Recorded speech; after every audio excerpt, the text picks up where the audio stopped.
پس از آزادی، روایت وحشت زندان طالبان از زبان ارتشیان. یک شبانه روز برنامه ریزی و تلاش تا آزادی نظامیان کشور از زندان طالبان.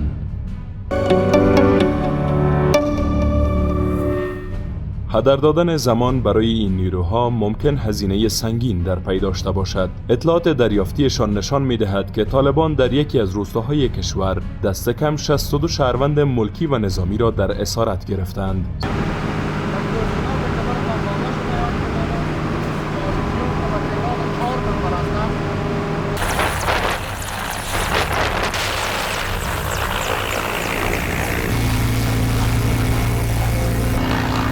سرانجام روز بعد پرکارترین زمان آغاز می شود. کار آزموده ترین نظامیان که در میان نیروهای ارتش به فاتحان نبردهای خونین شهره هستند، حالا دست و آستین برزدند تا جمع از همرزمانشان را از چنگ دشمن برهانند.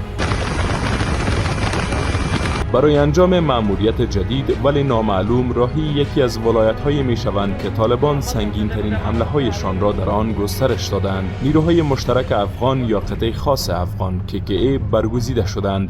نخبه‌ترین نیروهایی که در منطقه بیمانند پنداشته می‌شوند و به گونه مستقلانه صلاحیت مدیریت جنگ استخباراتی در مقابل هراس افغانان بین المللی را در افغانستان به دوش می‌کشند. اطلاعات استخباراتی رسیده از محل رویداد روایتگر دریافت سرنخ از زندان طالبان دارد. زندانی که دست کم 10 نظامی و غیر نظامی از ولایت‌های گوناگون کشور در آن از ماه‌ها بدین سو به سر می‌برند. احتمال دارد خانواده‌های بیشتر این زندانیان بنابر بی سرنوشتی عزیزانشان برای آنان مراسم فاتحه خوانی نیز برگزار کرده باشند.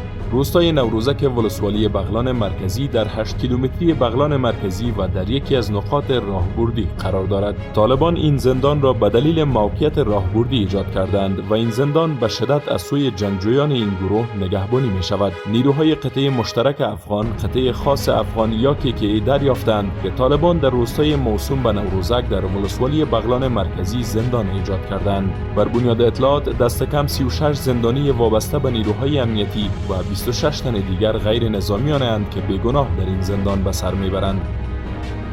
در میان غیر نظامیان که شب و روز را در زندان طالبان سپری می کنند، از آموزگار گرفته تا کشاورز حضور دارد، اما این افراد به جرم همکاری نکردن با طالبان بازداشت و به زندان افکنده شدند. ساعت 12:30 5 جوزای 1400. سرانجام پس از پیمودن 6 کیلومتر پای پیاده، نیروهای قطعه خاص افغان یا KKA با مقاومت زندانبانان طالب روبرو می شوند. این درگیری دست کم نیم ساعت ادامه می یابد و سرانجام نظامیان KKA با از پا درآوردن تعداد از محافظان دیگرانشان را وادار به فرار از زندان می کنند و تمامی زندانی های ملکی و نظامی را از قید طالبان آزاد می سازند. ساعت 1:30 5 جوزای 1400. تمامی زندانیان از چنگ گروه طالبان آزاد شدند و دوباره به یکی از پایگاه‌های ارتش انتقال یافتند.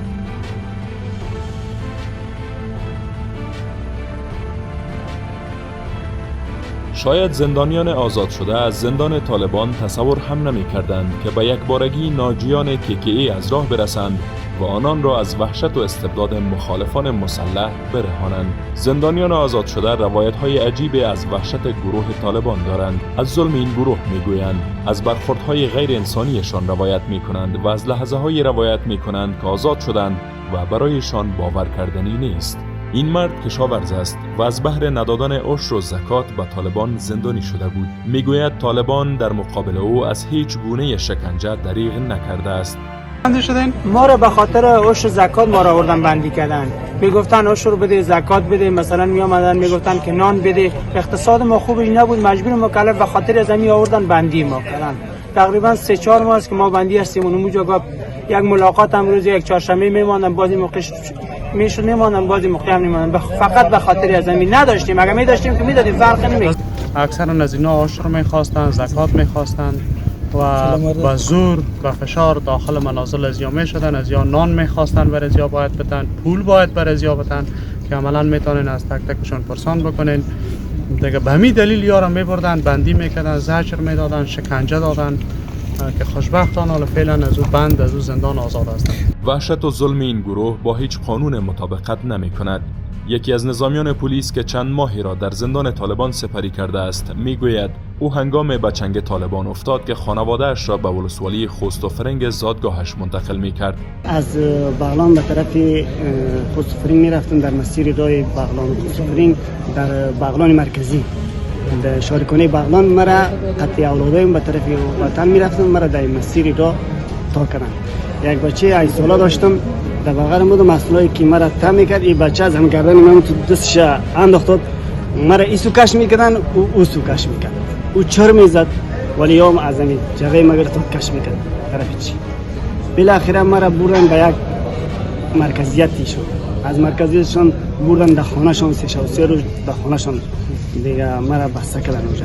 به تعداد 64 نفر است هموطنان ما که از جمله به تعداد 34 نفر نیروهای امنیتی و به تعداد 24 نفر اهالی ملکی از بند تروریست‌های جنایتکار آزاد شدند که در همچنان یک مقدار سلاح، مهمات، مواد انفجاری دشمن همچنان به ساحه انفجار داده شدند. حالا در دستان امن قرار دارند، از هر وحشت مسئول هستند و گویا زندگی دوباره نصیبشان شده است. میگویند بیان کردن حس آزادی برایشان دشوار است و اصلا در قالب واژه نمی گنجد تا تعریف شود. بسیار احساس خوشی، بسیار زیاد احساس خوشی داریم. بسیار تشکر میگیم از نیروهای قطع خاص کماندوی افغانستان. احساس خوشی داریم، بسیار خوش هستیم دیگه، خصوصا از نیروهای قطعات خاص زمینی، هوایی، قطعات هوایی که آمدن ما را از چنگ طالبای مزدور غلامای پاکستان رها کردن. بسیار احساس خوشی داریم. نام ما باز محمد است، از دانه خوری هستم. اونو بیادرم در دولت بود، مرازو خاطر طالب گرفت که بیادر در دولت بود یا خانه می چی میکنه، از خاطر مرا بندی کرد، یک 8 روز 9 روز بندی. فرمانده قطعه KK در گفتگو با پاسبانان پیش از این گفته بود که مأموریت‌های جنگی آنان سبب رهایی دست کم صدها نظامی و غیر نظامی از چنگ طالبان شده است. بیش از 1500 زندانی را آزاد ساختیم که بیشترینش همسنگران ما هستند، از صفوف اردوی ملی، پلیس و امنیت ملی افغانستان هستند و این نیروها یکی از نخبه‌ترین نیروهای امنیتی افغانستان هستند. بسیار تعلیمات بالا دارند. یکی از رهبران طالبان در قطر پیش از این مدعی شده بود که این گروه تمامی قوانین بین المللی را در زندانهایشان مراعات می کنند و هیچ گونه وحشت و ظلم را بر زندانیان روا نمی دارند. آتش جنگ از هر سو زبان می کشد. طالبان و همکاران منطقه‌ایشان خشونت را به گونه‌ای کم‌پیشینه‌ای گسترش دادند. باورها بر این است که زندانی شدن نظامیان برای این گروه می تواند دستاورد بزرگ داشته باشد و طالبان با این روش می‌خواهند زندانیانشان را از زندانهای حکومت مرکزی آزاد سازند. پس از رهایی این 62 نظامی از چنگ طالبان، وزارت دفاع ملی با پخش خبرنامه نگاشت که در این مأموریت 4 جنگجوی طالب که نگهبانان زندان روستای نوروزک بغلان مرکزی بودند به قتل رسیدند و مقدار زیاد مهمات و مواد منفجره این گروه با زندان یاد شده نابود گردیده است.